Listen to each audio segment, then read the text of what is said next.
Advising transgender clients on estate planning and vital records. That's the subject of today's ACTEC Trust and Estate Talk. Welcome to ACTEC Trust and Estate Talk from the American College of Trust and Estate Counsel, a professional society of peer-elected trust and estate lawyers in the United States and around the globe.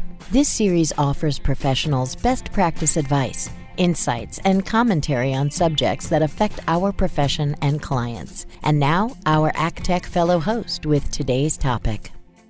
This is Natalie Perry, ACTEC Fellow from Chicago, Illinois. Transgender or trans people may decide to change their legal name and or gender marker as part of their journey to live as their authentic selves. Many wealth and estate planning professionals are now familiar with the steps necessary to accomplish these updates or with issues specific to financial and estate planning for the LGBTQ community. ACTEC Fellows Cynthia Lamar-Hart and Paula Kohut are with us today to offer this advice on what T&E professionals need to know when working with transgender clients. Paula, do you want to start us off? Sure, Natalie. Thank you for that introduction. Maybe we could start with some basic terminology. Transgender is an adjective and it refers to someone whose gender identity does not match their birth at sex.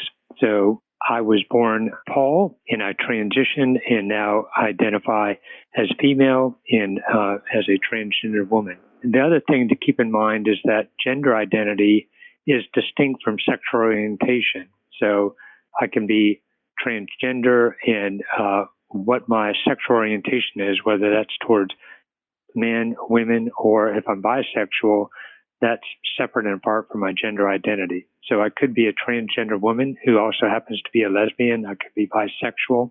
And the other issue that often comes up is medical interventions and what's appropriate to inquire about or not. And generally, that's considered to be a very private subject. And just like you would not ask an estate planning client about what medical procedures they underwent, you would only ask that if it's relevant. And it's if someone identifies as transgender, typically not relevant to inquire as to whether they had any medical interventions. That's a personal decision that they make with their own physician. As far as the estate planning documents themselves, one of the most important things for transgender clients and clients with transgender beneficiaries are going to be, for example, healthcare powers of attorney to make sure that those are in place.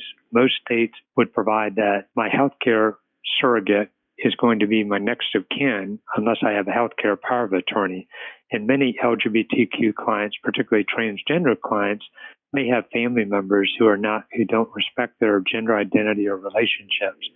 So you'd want to make sure to appoint healthcare agents that will respect their gender identity. And you can also draft the documents in a way that requests that the healthcare providers, honor their gender identity. And there's some materials that are in some of the resources that we posted on the website that go into this in greater detail. The other thing would be if there are hostile family members that would not respect someone's gender identity, I always put in a paragraph specifically excluding that family member from being involved as an agent or as even a guardian. And I usually have to, when I'm counseling with clients at the very end, I ask them if there are any family members that are hostile and that would have trouble with the fact that they're transgender or they're gay or lesbian, so that I can identify those persons in their healthcare documents as well as their general power of attorney to make sure that those persons are not appointed, and as a guardian. The other thing to keep in mind is just the amount of political division that there is concerning transgender people and transgender rights. There's a lot of state legislation which continues to be introduced each year, and whether you're in a friendly state, an LGBTQ friendly state, or a hostile state, you need to keep in mind that your client, you want to make sure their documents are good wherever they are, in whatever jurisdiction they're in. So it's a good idea to make sure that you stay current with what's going on in your jurisdiction and other jurisdictions regarding transgender rights and the rights of LGBTQ people. And then finally, even though it's often covered under a healthcare power of attorney, I like to do a separate document that appoints an agent for the final disposition of remains. And this can be very important for a transgender person who would obviously not want to have their final arrangements made contrary to their gender identity.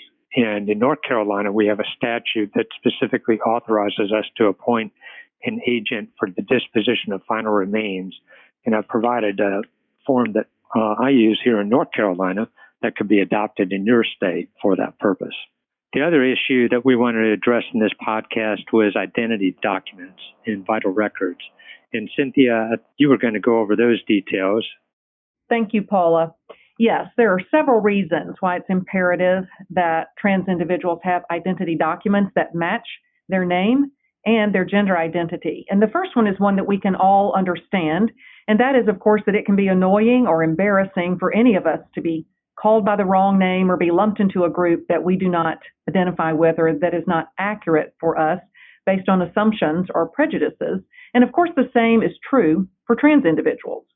It's a matter of courage and self-expression for them to obtain identity documents that match their identified name and gender. And it's a matter of common courtesy for others who interact with them to respect and accurately refer to their name and their pronouns and their gender identity.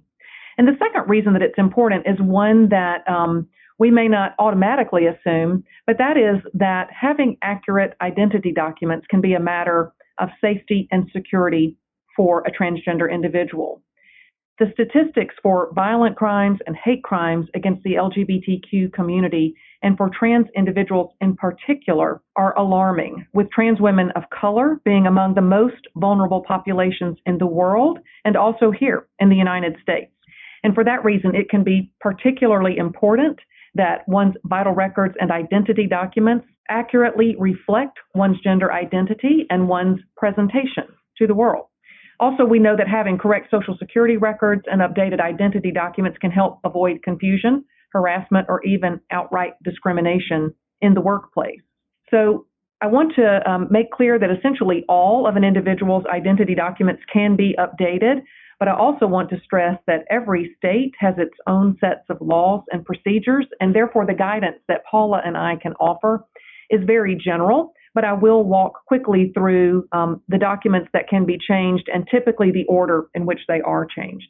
And in most states and for most individuals, the first step is to obtain a name change order that will be governed by state law, and that typically is done in the probate court or a court of like jurisdiction in the state.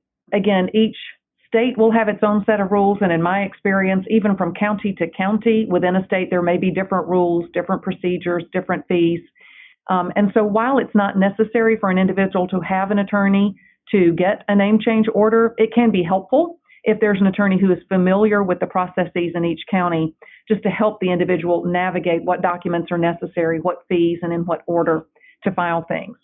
With this name change order in hand, the individual can change his, her, or their name across the board. That would be at work, at school, in their school records, with Social Security, voter registration, driver's license, passport, credit cards, bank account, in a will and other estate planning documents. The next step, if desired, would be to obtain a so-called federal letter or other documentation acceptable to Social Security and the State Department to change one's gender marker. On the State Department's website, you will find the documentation that the State Department will accept, and they are no longer requiring a physician letter to change your gender marker on your passport. For Social Security, they also are offering a number of ways that a person can establish a change of the gender marker, and one of those includes what we would refer to as the federal letter from the physician, and they give the exact statement there on the website that they would need in the physician letter. Changing the gender marker on a birth certificate is going to be governed by state law, and it can vary dramatically from state to state. Some states just allow the individual to make the change. Some require a physician letter, and those vary broadly. But once you are able to obtain either a corrected or a modified birth certificate, then often the final step is to obtain the corrected gender marker on the driver's license.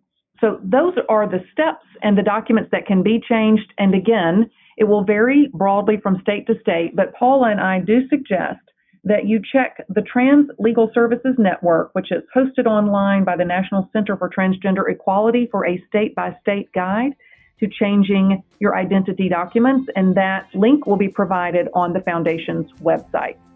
Thank you. Thank you, Cynthia and Paula, for educating us today on advising transgender clients in estate planning. Thank you for listening to this episode of ACTEC Trust and Estate Talk, the podcast series about wealth planning matters from the American College of Trust and Estate Counsel. To find an ACTEC lawyer near you, visit actec.org. Please subscribe to this series and leave us a rating or a review. Follow us on Facebook and Twitter at ACTEC Talk.